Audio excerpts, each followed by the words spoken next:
This is Gut Check Time. I'm your host. We are going to be talking about NFL Week 16 gambling picks and predictions. This video will probably not be out by the end of the Texans Buccaneers game, but it will be out before the start of the Bills and Patriots game. So that's a game we're going to start with: the 10-4 Bills versus the 11-3 Patriots. The Bills are getting 6.5 points here on the road. The thing is, I think they're the better team, but home field advantage does matter, especially at Gillette in Foxborough late in the season.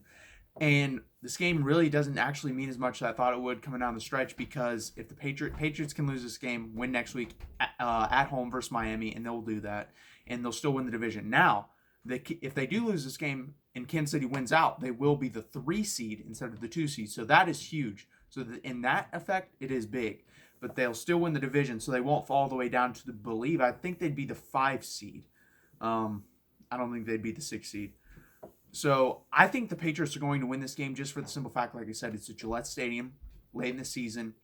And I don't trust Josh Allen. His numbers versus man-to-man defense is not great. And the Patriots like to play a lot of man-to-man defense. So he just doesn't have enough accuracy right now. I really want to pick the Bills in this game, but I can't. I'm going to take the Patriots to win this game 2017. I'm going to take the under of 37.5 points, because 2017 is exactly 37 points, so you get that half point. And then I'm taking the Bills plus 6.5. That's just way too many points. I would take the Bills at every position group other than probably wide receivers, and that's pretty sad because the Patriots don't have great wide receivers, but the Bills don't really have any great wide receivers either. I mean, you're counting on Cole Beasley and John Brown. They're not great. Like I said, I'm going to take the Patriots, but it wouldn't shock me if the Bills win this game.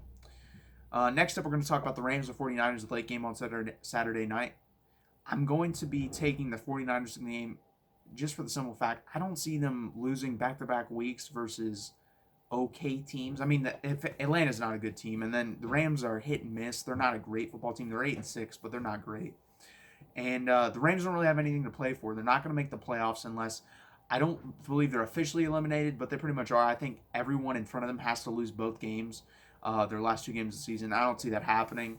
So this game is pretty much meaningless for them, but it's not meaningless for the 49ers because they can still win the division. Instead of being the 5 seed, having a road playoff game for the first round, they can have a bye as the 1st seed. They can go from 1 to 5, and that's just a dramatic difference. So I'm going to take the 49ers to win this game 30-20. I'm taking the 49ers minus 7 points here, and I'm taking the over of 45. Next up, Ravens versus Browns. Ravens have already clinched this division. They pretty much have the 1 seed locked up. They just have to win one of the next 2 weeks since they beat the Patriots. I think they win this week. I believe they beat the Browns. I think the Browns have pretty much quit on Freddie Kitchens. You kind of saw some stuff on the sideline of the Arizona game where Odell Beckham Jr. and Jarvis Landry kind of looked at Freddie Kitchens, talked to him, then looked away and was like, man, F this guy. I don't want him here. And just some of the stuff he did. He sat Joe Schobert, who's probably their 2nd or 3rd best defender on the team. Probably 2nd best now since Myles Garrett's out. And you sat him for no reason. Same with David Njoku. Yeah, I heard some things how he went rogue on some routes. Guess what? In my opinion, that's probably just a guy trying to make a play. I don't think he's disrespecting by saying, you know what, I've run your routes. This isn't working. I think he couldn't get open, so he's like, screw it. I'm going to run a route that I think I can get open on. And he's just too talented to sit down in a situation like that, especially for someone like me who had him on his fantasy team, kind of got screwed by that. But still doesn't make sense to me. I think he's lost control of the locker room. I don't really know if he ever had control because he doesn't have enough respect or cachet right now to gain that type of control in a locker room like that. So, in my opinion, the Browns should hire Ron Rivera. They need a tough-nosed guy that can gain respect. That's what they're missing. And I'm taking the Ravens to win this game pretty easily. I know the Browns surprisingly won this game early in the year. I'm taking the Ravens to win this game 34-20. I'm taking Baltimore minus 10, and I'm taking the over of 49 points. Next up, Saints versus Titans. I'm going to pick the Saints here, but this is going to be a really close game and a really good game. The Titans are kind of one of those teams that are hit and miss. I believe if they go 9-7 this year, this will be the 3rd year in a row they've gone 9-7. Absolutely crazy to me. I don't think I can't remember the last time that's happened to a team. It's kind of just that's what you are. You're just a mediocre football team. But if they could play to their talent level, this is 11-5, 12-4 type of team and could win the division year after year. They just don't do that for some reason. I don't understand it. I think Mike Vrabel's fine for the next 1 to 2 years, but the thing is, if he keeps running out 9-7 to 10-6 records and doesn't do anything in the playoffs, he'll be gone. You can't just keep doing that. Just pushing mediocrity down the throat of your fan base. But I'm going to take the Saints here, 27-23. I'm taking the Saints minus 2.5, and I'm taking the under a 50.5 here. Next up, Dallas versus Philadelphia, the biggest game of the week in my opinion. This is for the division. This is a playoff type game and a play-in game. I'm going to take Dallas to win this game for the simple fact I think they're just a better football team, and Philadelphia has no wide receivers, no weapons for Carson Wentz to throw to. The problem is Dak Prescott is hurt. He has a sprained AC joint, which is most guys miss 3 to 4 weeks with that. He's playing with it, so I don't know how he'll react to that. That could be the kicker here, especially if he gets hit, driven into the ground, and then it's over. I think he'd be out at that point. And I don't believe in, I believe his name's Cooper Rush is the backup quarterback. I believe he's from Central Michigan. I don't really believe in him. I haven't seen him enough to believe in him. But I'm going to take Dallas in this game just for the simple fact they have a better talent. They have a more talented team and a better football team. But I will say if Dak Prescott does get knocked out at any point during this game, they will lose this game. And that's the only way I see them losing this game. Or Carson Wentz just goes off, and he hasn't shown the ability to do that since his MVP season 2 years ago. So I don't believe that's going to happen. I'm going to take the over of 46 here because I have the Cowboys winning 26-23, and I'm taking Dallas minus 2. Next up, Green Bay versus Minnesota. If Green Bay wins one of its last 2 games, they win the division. They play Minnesota and then Detroit. This one's in Minnesota, so I think they will lose this game. I believe they play Detroit at Lambeau. I'm not 100% sure on that. Either way, I think they win that game. But Detroit could pull an upset.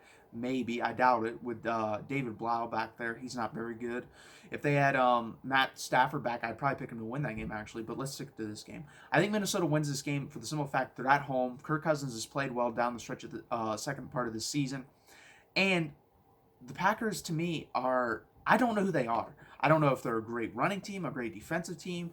They're definitely not trying to be trying to ride the coattails of Aaron Rodgers. I think those days are over. But they don't run the ball great against good defenses to me. They run against bad defenses and average defenses, but Minnesota's definitely not that. They're a top 5 to 17 defense, and so I think they'll give the Packers some struggles in that department. So I don't see the Packers running the ball down the throat like they do against other teams. And I can't rely on Aaron Rodgers. I know he only has 2 interceptions on the year, but the explosive plays downfield have kind of disappeared, and the Aaron magic has kind of disappeared. So I'm going to take Minnesota to win this game, and I think it's going to be kind of a blowout. 34-23 Minnesota. I'm taking Minnesota -5, and I'm taking the over of 47.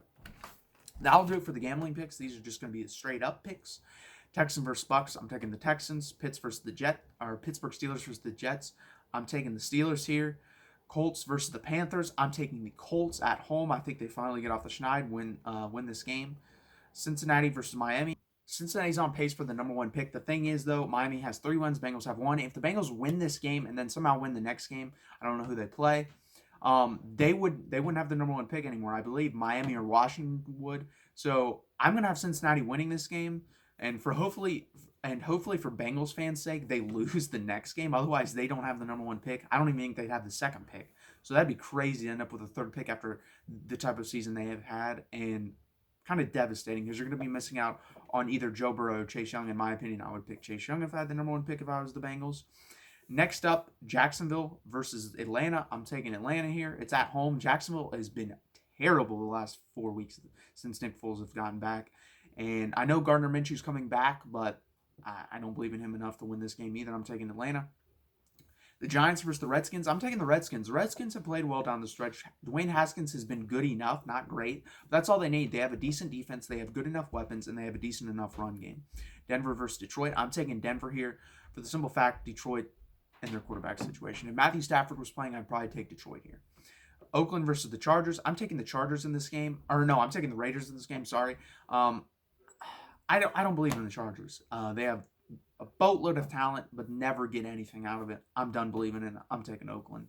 Arizona versus Seattle. I'm taking Seattle. Just a better football team. I mean, and Russell Wilson is, in my opinion, the best quarterback in football right now. I know Lamar Jackson's having a great year, but over their careers, obviously, Lamar Jackson only had 2 years. But I would take, if you had to start a draft or start a team, I would take Russell Wilson over Lamar Jackson. In my opinion, he's the best quarterback in football right now. But I believe Lamar Jackson is the MVP. There is a difference. Kansas City versus Chicago. I'm taking Kansas City. The Bears stink. I would not be shocked if they moved on from Matt Nagy and Mitchell Trubisky. That'll do it for this week. NFL Week 16 gambling picks and predictions. Thank you for watching. Please hit that like button. Please subscribe. Thank you.